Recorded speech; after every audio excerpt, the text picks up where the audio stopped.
কৃষ্ণ। ভগবানের পূজায় ফুল ও তুলসী পাতা দুটোই ব্যবহার করা হয়।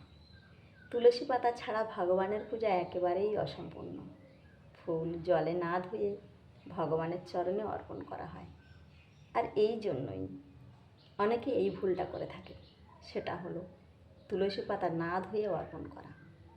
ফুল জলে ধুলে ফুলের সতেজতা, সুগন্ধি ও সৌন্দর্য নষ্ট হয়ে যায়, তাই ফুল জলে ধোয়া উচিত নয়। কিন্তু তুলসী পাতা সাধারণত ছোট ও সরাসরি ভোগে বা চরণে স্পর্শ করানো হয়। তবে একটা কথা, তুলসী পাতা এমনভাবে ধোয়া উচিত যাতে ছিঁড়ে না যায় বা কুঁচকে না যায়। তাই পরিষ্কার জল দিয়ে আলতোভাবে স্পর্শ করালেই যথেষ্ট। কারণ তুলসী পাতাতে ধুলো, নোংরা, ছোট ছোট পোকাও থাকতে পারে, যেহেতু ভোগে নিবেদন করা হয়। এই তুলসী পাতা ছাড়া যদি কচি তুলসী মঞ্জুরি ভোগে নিবেদন করা হয়, তাহলে ভগবান খুবই প্রসন্ন হন।